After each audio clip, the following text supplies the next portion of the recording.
Assalamualaikum warahmatullahi wabarakatuh. Perkenalkan, nama saya Rusda Bariroh, NIM 21188201009 dari Prodi Pendidikan Bahasa dan Sastra Indonesia dari Universitas PGRI Wiranegara.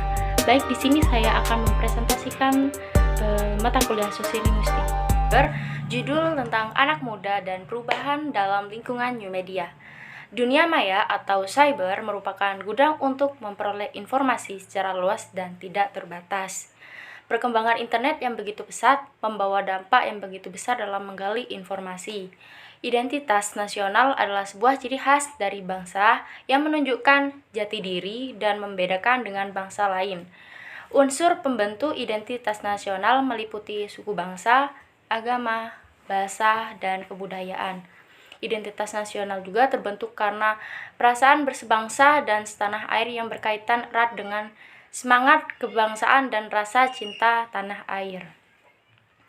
Lahirnya media baru merupakan bagian dari percepatan akses teknologi informasi yang begitu luas dan cepat.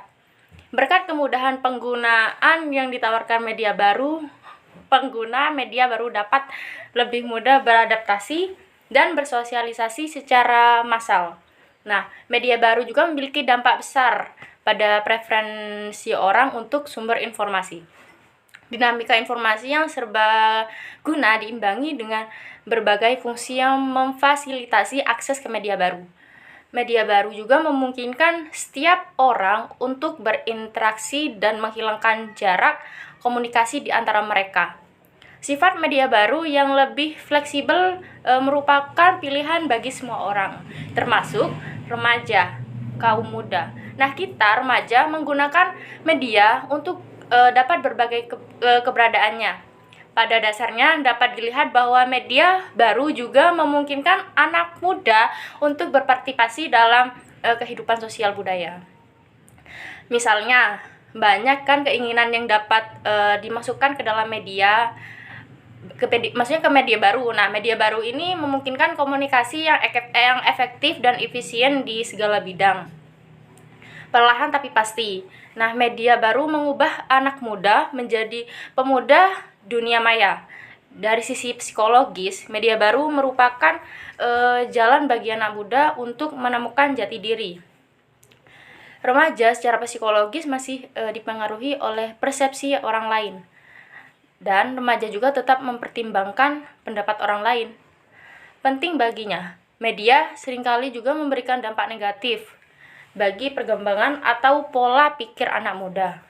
Misalnya, mereka menggunakan media secara tidak bijak, bahkan tanpa peran keluarga dalam medianya. Anak muda atau remaja merupakan kelompok yang paling produktif ketika menggunakan media sosial.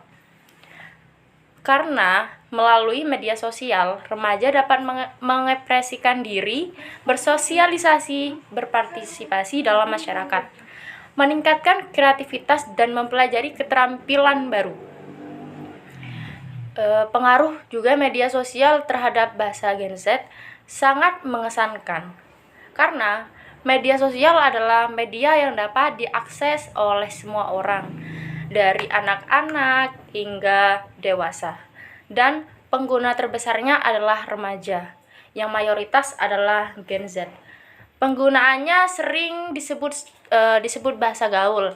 Gaul ini juga bisa disebut bahasa tidak baku. Saat ini, bahasa gaul dapat dengan mudah menyebar dan digunakan oleh para remaja. Berkat media sosial yang jangkauannya sangat luas dan membuat bahasa trending baru mudah dikenal oleh para remaja. Nah, selain manfaat media sosial sebagai sarana komunikasi atau sumber berita yang mudah diakses, media sosial juga memiliki dampak negatif terhadap penggunaan bahasa remaja. Antara lain, kemalasan remaja dalam berkomunikasi di kehidupan sosial yang nyata. Karena terbiasa dengan media sosial, cara berkomunikasi di jaringan sosial juga mempengaruhi kesopanan bahasa yang digunakan remaja, karena seperti yang kita ketahui, bahasa gaul adalah bahasa yang tidak baku dan seringkali merupakan penggunaan yang tidak sesuai dengan ungkapan verbal umpatan. Nah, permasalahan generasi sekarang ini adalah mereka sulit memisahkan bahasa di jaring sosial dengan dunia nyata, sehingga kebiasaan buruk berbahasa mereka terbawa ke dalam kehidupan nyata. Bahasa kasar juga umum di kalangan remaja yang tidak peduli dengan aturan dan budaya. Keberadaan media sosial telah melekat pada kehidupan sehari-hari remaja, sehingga memunculkan sebuah fenomena bahwa semakin aktif remaja di media sosial, maka mereka akan dianggap keren dan gaul. Sebaliknya, remaja yang tidak memiliki media sosial biasanya akan dianggap kuno, ketinggalan zaman, dan kurang gaul. Nah, remaja merupakan masa transisi atau peralihan dari masa kanak-kanak menuju masa dewasa, di mana pada masa remaja terjadi perubahan yang mencakup perubahan biologis, kognitif, dan sosio-emosional, di mana hal tersebut nantinya akan berpengaruh pada perilaku, sikap, ataupun nilai-nilai pada masa remaja. Secara umum, tidak seperti orang usia memiliki kemampuan filter, sehingga bisa dan mampu membedakan bagaimana informasi tersebut berasal dari dalam bermedia. Individu muda mengalami tingkat keingintahuan yang tinggi, sehingga mereka memungkinkan untuk melakukan eksplorasi yang tinggi atas keinginan tahuan mereka. Dan tak jarang kejahatan-kejahatan yang bermunculan seperti bullying, penculikan, dan penyemaran baik terjadi pada mereka. Berdasarkan fenomena tersebut, ingin mengulas sedikit lebih lanjut judul yang saya terapkan, yaitu anak muda dan perubahan dalam lingkungan new media. Sebagaimana kita ketahui bahwa sejak hadirnya new media dalam kehidupan sehari-hari kita, berubah pula sikap dan kemampuan kita dalam bermedia. Komunikasi merupakan kebutuhan hidup bermasyarakat. Tidak ada orang yang tidak berkomunikasi, meskipun terkadang proses komunikasi terjadi tanpa disadari. Komunikasi adalah bagian abadi dari kehidupan manusia, seperti bernafas. Selama orang ingin hidup, mereka harus berkomunikasi. Sudah menjadi kodrat manusia mengkomunikasikan keinginan seseorang dan mengetahui keinginan orang lain merupakan awal dari kemampuan seseorang untuk berkomunikasi secara otomatis dengan menggunakan simbol gestur. Kemudian dilanjutkan dengan kemampuan untuk melekatkan makna pada setiap simbol tersebut dalam bentuk bahasa verbal.